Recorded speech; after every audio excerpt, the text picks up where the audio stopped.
I was born and raised in Iran as a Shiite Muslim. Shiite Muslim? Shiite Muslim. And all my life I heard bad things about Israel and the Jews. And we were told that Islam is the best and the last. And Muhammad was the most perfect person ever. So we grew up in that environment. And growing up, did you study the Quran and the Hadith? Yes, but mostly culturally. Like we would go and read in Arabic, for example. We didn't understand the meaning. They told us if you read in Arabic, you get more points to go to heaven. So I was trying to be a good Muslim. I loved God as a boy, and they told me Allah is the God. So I began to follow and pray, go to mosque, and fast in Ramadan. And we were Shiite, so we used to go beat ourselves with chains on the streets, all to please Allah, hoping and wishing to go to heaven.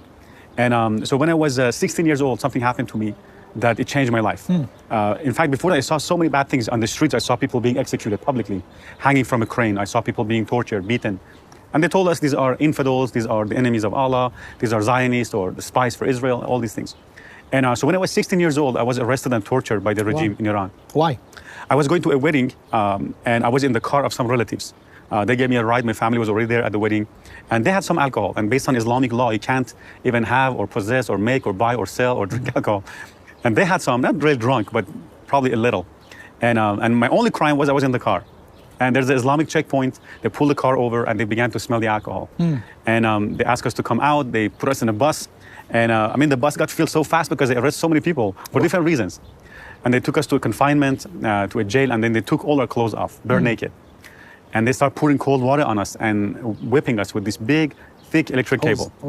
And then they had us face the wall, sit up, sit down. Then they took us to threw us into a room, a small room, and we were choking, no food. One boy. And all that because you were sitting in a car. Sitting in the car. That somebody had alcohol in. Exactly. And I was 16. I didn't drink alcohol. I didn't do anything wrong. And I saw the cruelty of these people. I saw how these Islamists, they were beating people, torturing people. We had only one boiled egg in the morning, one boiled egg at night. One bottle of water forever to drink. Restroom one time in the morning, one time at night, 60 seconds. So I saw the cruelty. I said, is this Islamic justice? Is this Islamic law? And so I became the victim. And then we went to court and with shackles on our hands and our feet, we paid a fine and they released us. But that was the beginning of when I began to question Islam. I began to say, what kind of religion is this? What kind of justice is this? And my mother said, no, Islam is good. These people make it look bad. I said, okay. Then I began to do my own research. I began to read with translation to see whether what Muhammad said and what this regime does is contrary and opposite. And I began to read the Quran, the Hadith, and I saw, wow, so much evil in the Quran. Muhammad killed people. I saw Muhammad beheaded people, cut people's hand off. It says not to be friends with Jews and Christians, Surah 551. Muhammad says don't take Jews and Christians for your friends.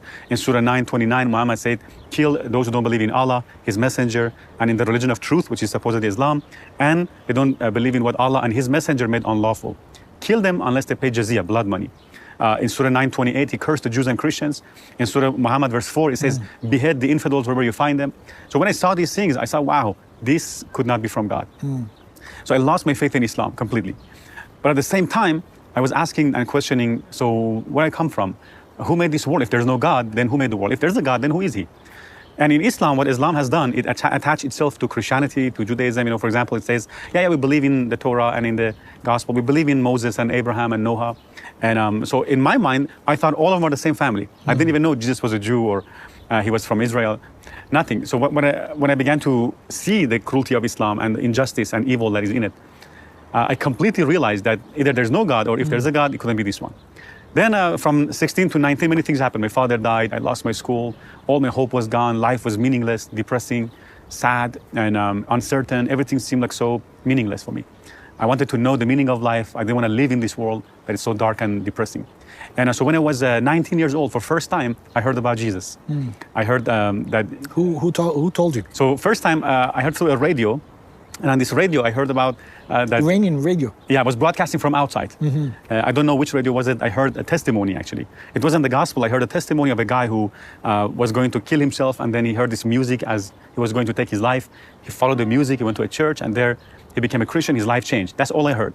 But I didn't make much of it. And then a few weeks later, I heard through satellite, broadcasting into Iran from outside, that Jesus is the Lord, and He died for me, and He rose from the dead. And I said, no, that's too good to be true. How could God have a son? All these, He rose from the dead. And I said, no. Second time I heard again. The third time I heard, I said, okay, Jesus, if this is true, I ask you to show me. I ask you to come into my life if it's real, be my Lord, be my Savior. And I prayed this prayer. I said, if it's real, I want to see. Show me something, I want to see. And the moment I say that, a heat went through my hand, through my left hand. The heat went through my hand, went through all my body. I began to shake and tremble. I began to cry. And I felt this love and this peace and this joy I'd never experienced before. I felt a burden was lifted off my shoulder. I began to feel love for people, for anybody who had hurt me. I began to forgive them. I began to feel forgiveness and love and joy.